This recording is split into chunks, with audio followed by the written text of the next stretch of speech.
Well, hi, everybody, and welcome back to the Ascension Playground.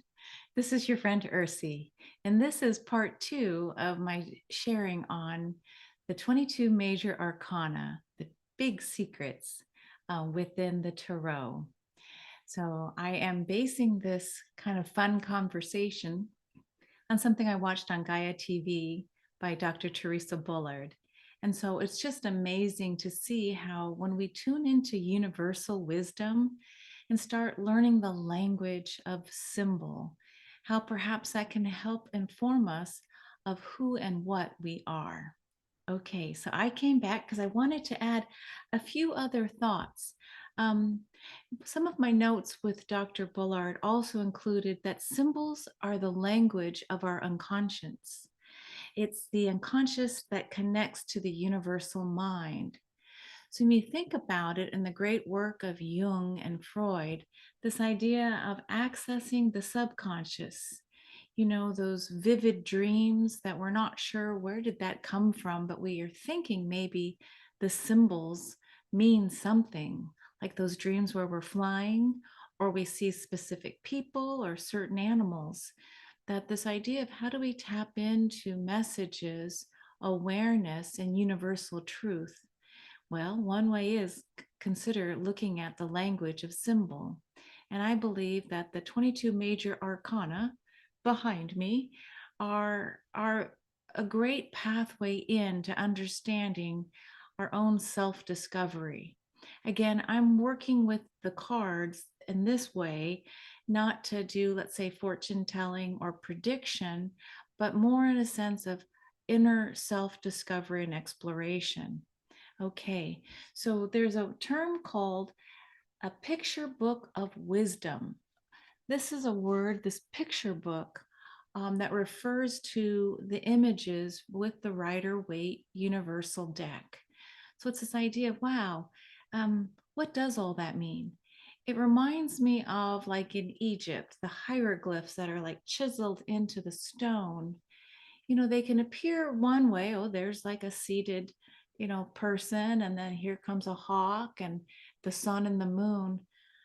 But some say they actually take another meaning, and that is this idea of downloads, psychic downloads that happen not using our mind, right, in 3D, but instead receiving the vibration and frequency that those hieroglyphs are emitting and transmitting to those who are receptive and open. So too with visual imagery, like we learn their language. So going into the 22 major arcana, it's going to be kind of a fun ride to see, can you get a sense of which of the 22 you think this current lifetime basically has the largest metaphor for how life has been for you? So let's see. Yes, a picture book. Oh, one correction. In case I wasn't clear, that when I showed earlier this idea of the tree of life from the Kabbalah, that this idea of the 22 pathways is not from the Kabbalah, but that it has its resonance from that ancient wisdom. So, what Theresa Bullard is doing on Gaia TV is saying, okay, here's this wisdom, and here's the ancient sources. And so it's this holding metaphors gently. We're not like reading a dictionary that says this is what that word means. It's not linear, it's more energetic. Um, it's this kind of a looser dance instead of chiseling.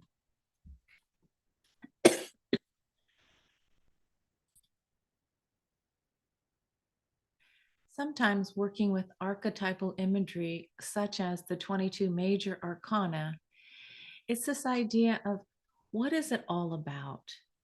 I don't know about you, but when you go and if a loved one passes, or when a loved one passes, such as my mother and my father, I remember looking and saying, gosh, what was all that about?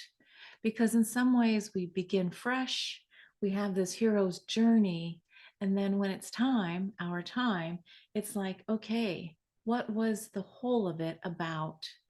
I sense that today in 2023, especially, and with the Lionsgate energy, the Stargate portal, really bringing in much more galactic and super conscious energies to our planet, that there's something more profound. It's not just living and dying and anything in between, but this idea of really embracing our multidimensionality and beingness. For some of you on the path of self discovery, you understand that this idea of the higher self. What is it in this lifetime in 3D that we're tending to do with ascension? It's this idea of raising our third dimensional vibration and merging with our own higher selves. So it's not to worry about, oh, let's say the ETs or the aliens or the reptilians or who's out to get me, but this idea that it's all me. And the more that I raise my frequency, my personal vibration, and bring in gratitude and love, where there is love, there is no room for fear. So it's learning how to play this game of really dense energies here in 3D. There's no doubt there are horrible things happening, and yet the why and what was it all about? And who would ever want to come back to another lifetime if there wasn't some rhyme or reason or pattern? Yes, expansion. Yes, evolution. But I wonder if there's something more. And that's what feels like as we travel through the 22 major arcana in the tarot, perhaps we'll find a spot where we'll say, there's a glimpse into this universal archetypal wisdom. This idea of can we hold what's called coherence? You know, when energy oscillates and vibrates, but it's true to itself. It's not playing small, it's not hiding, it's not denying, it's not deferring. You know, it's agreeing that this is all that I am. I have been each of these. And so when you have that idea from your heart, working with our minds and saying yes, then we move out of self-judgment, judgment of others. What was that about? The most atrocious of sins, let's say, you know, or harm. What was it about? Some of us were raised with religion, and I know there was ways to try and understand this is what it's about. And yet on a soul level, we know that there's always more. It's not a membership or a fraternity or sorority with religion. It's got to be something much more universal and archetypal. Again, this is what compels me towards these 22 major arcana. So the idea of coherence, can I bring all of me to the table with love, with forgiveness? When I see others making similar mistakes that I too have made, there is forgiveness, there is coherence. Okay, so I'm going to switch gears here now and do something fun. Would you like to find your birth date carries an energy of 2 and sometimes even 3 tarot cards? So this is just a little game, and you can hold it gently and loosely, and let's just see if it works for you. Okay, to do that, I'm going to go and share my screen. Card calculator. Okay. So here we go. This is just one site. There's so many, but this one seemed interesting. Calculate your personal tarot birth cards. Okay. So this idea that the numerics of your birth day, month, and year can combine and bring forward these archetypal energies. Okay, so I'm scrolling down to this calculator. All right, so I'm going to give it away. Here I'm going to click on month and go down to September. Yep. And lucky number 13. Yep. And don't look, I'm going to put in my birth year way back, way back. And then you hit calculate tarot birth cards. Dun, da, da, da. Yes, I shared earlier that the Emperor card was there, but did you know? Lucky me, I've got the Death card as well. So this is just one playful way in to understand the emperor with death. Gosh, right away, I'm getting a sense of Osiris. And this is like coming through. Okay, so Osiris, yes, when we dropped our bodies and go into the underworld, he is the king.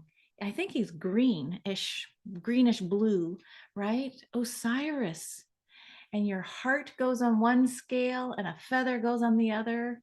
And if your heart in this lifetime is as light as a feather because you've let go of all those heavy thoughts and anger and resentment, then you can pass to the next level.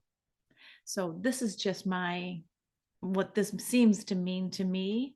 And much of my art is focusing around the Osirian divine temple blueprint. Gosh, I just didn't sense that until I'm seeing these tarot birth cards that are specific to my birth date. So then I'm going to scroll down here just to show you. The Emperor and Death are united by themes of dominance and protection.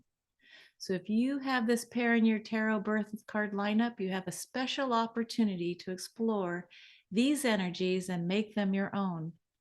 Well, I probably don't have any problem with dominance and protection.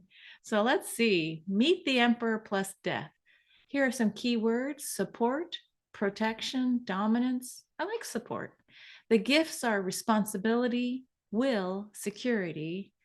And the challenges for, let's say, playing this game would be for me fear of the unknown, rigidity, oh, and superiority. Well, I guess you could ask my family. They would probably give triple thumbs up on many of those. So here's the advice coming on this particular reader's site. Look for the beginning and every ending. Stand up for those you love. Embrace simple pleasures. So I carry the number 4 because the Emperor carries the number 4 in the 22 card deck, right? So 4 is foundational. It's like the pillars of a structure. And Death, the number 13, carries the 1 and the 3, the self and creativity. And then 13, as we may know, is a marker for the divine feminine. So it is night, the things that we fear the most, death, but I'll say cosmic womb. All right. So the ruler who works with the dark cosmic womb of all that is. You see how I'm playing? I'm just reading what they say and then I'm improvising. So, what is death? It's transformation. Okay. So, we all know that none of us make it out of here, in this 3D period. Death is like a doorway. We enter, we're born, we enter, and then we leave through another door, death. Unfortunately, here in America, that's the last thing many of us even want to talk about. However, globally, when you look around the world, death is embraced as a dance. In fact, without death, how sweet would life be? The sweetness of life is because there's a clock, tick tock. Are you making the most of it? Are you doing like Robin Williams said, carpe diem? So maybe I'm here, I'll put my little royal hat on. Maybe I'm here to be the ruler over talking about this idea of the secret divine feminine mysteries around transformation and transmutation. Because as we all know, energy does not die. It will change its form. Our souls are not going to die. Consciousness does not die, right? So it's this idea of how to work with the new language of the death card and the emperor. And then if you scroll down, again, this is tarot, TAROT.com, COM. So there's the gifts, responsibility, will, and security. And here are my challenges. Yes, fear of the unknown. I have a friend named Akata, and she is just going to take off without too many plans, and she's going to travel. And doesn't even have a identifiable budget. She's just going to go. That would freak me out. So yeah, fear of the unknown. Anyway, I just wanted to share this site with you, tarot.com. I'm just trying to keep it like, let's play. You see if it works. And when I go back to that idea of the tree of life, which ones of those lines? In fact, let me pause and I'll call up that picture. Okay, so here we are. I was sharing about how, given my birth date, which of the major arcana of the 22 my birth date is resonating with. And so here we go. Number 6 in the center sephirot is beauty. Number 6, okay? And so here from number 6 to number 7 is where the death card sits. Here it is, the death card. It is interacting with the 7th one of victory. So beauty and victory. Interesting language around that, right? So here we see Venus working with the sun. All right. And then the next, let's say, of the 22 pathways, the next key that I'm holding, here's the Emperor's pathway. This is from key 6 of beauty of the sun, working with Uranus in the 2nd sephirot with wisdom. So wisdom with beauty, and then beauty with victory. Do you see how there's different ways to hold these metaphors? This is just a little game. Let's see if it works. So again, the Emperor, this red line right here from 6 to 2, this is the secret pathway of the major arcana of the Emperor. From 6 to 7, this is where the death card sits, number 13. So I know that Theresa Bullard really talked a lot about this idea of the Hebrew lettering with each of the sephirots. And the thing is that they're not just letters like our alphabet. They're actually emanations for light and codes. So this idea of learning how to play with those glyphs brings in a particular type of vibration. We may not register it here on the mental plane, but there is a spiritual activation that can happen if you choose to attune and meditate with this. So again, the sun holding the energy of beauty, number 6, working with victory and wisdom. So my dance partners, as I like to say, I'll just underscore Uranus, the sun, and Venus. Let me stop sharing. This will be very interesting to see. I'm going to turn next to my galactic astrology and bring that in with those 3 partners. So I'll be right back. Okay, so now I am on the site of galacticastrochart.com. I'm going to move myself over here. All right, so if this is your first time going to the calculator for galactic astrology, I'll walk you through. What you do is you go over here to free reports and hit that little caret and you hit free report. All right, here comes the calculator. Then you add in your birth information. By now, you probably already know mine. Here we go. And so what this does is it brings the astrology with the fixed stars and wandering stars in the heavens. So we're just layering all the amazing things that we know ourselves to be. So I'll be looking very carefully at Uranus, Venus, and the sun. Those were the planets engaging with the death card and the emperor card. Gee, the king of death.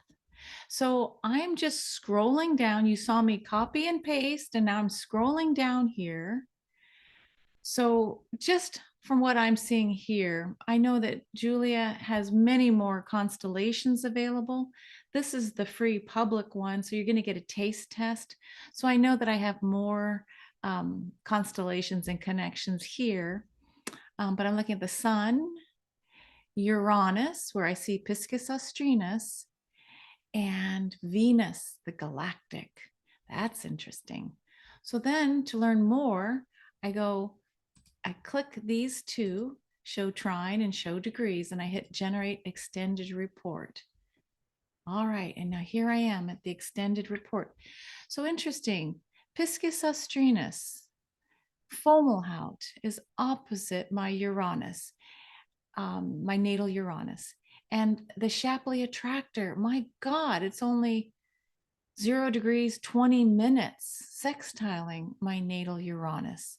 So one could say, who's helping me with wisdom and being an emperor, right? That Emperor Tarot card is Fomalhaut. This is a royal star. Interesting, right? A royal star helping me sit on my throne of sovereignty, of being the kind, judicious leader. Now, Fomalhaut carries the energetic of Jesus of Nazareth. Oftentimes, it's a marker for someone who's had a past life as either as an Essene or a follower of Christ. So, this idea of Christ was the king, right? Right above on his crucifix, here's your king, basically. So interesting, right? This idea of death and being an emperor. And now here's Jesus, Fomalhaut, sitting with Uranus. You just can't make this stuff up. I'm surprising myself as I'm doing this, okay? And then here's that Shapley attractor. Shapley attractor with the galactic connection. This is about the center of the center of the center of super cosmic points. This is like the center of a black hole within the center of a black hole. This is magnetic energy, So there's some magnetism that's engaging my Uranus in Virgo in the 12th house. Fascinating. All right. And then lastly, let's see, here we go. I'm not sure if you can see my little arrow, but Venus was the other dance partner working with the death card. Between Venus and the sun is the death card number 13. So right away, I see my natal Venus is 6 degrees, 6 seconds, right? Is that 6 minutes? 6 degrees, 6 minutes. There's the 6, 6. You can't make this stuff up. And then right away, look at, here's the 33 working with Sirius B. So I just pay attention. Look at the 148 and then the 418. That's kind of interesting. So who is helping me with my death card energetic and metaphor? Well, I've got Draco, the dragon, with the heart of the dragon, Tubin. I've got the big dog, Canis Major, but Sirius B. This is the feminine. Interesting. Lady death is what I'm sensing. Also conjunct the Shapley attractor.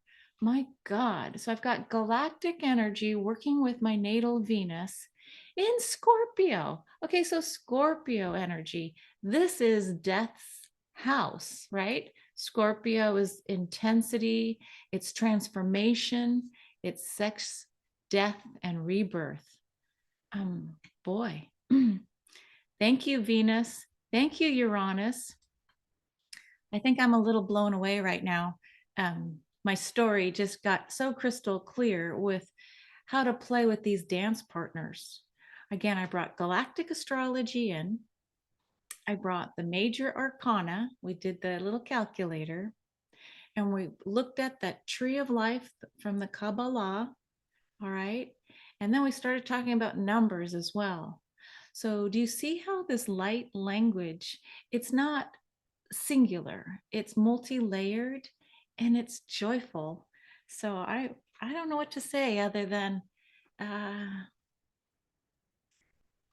yeah, life is a theater, it is a stage.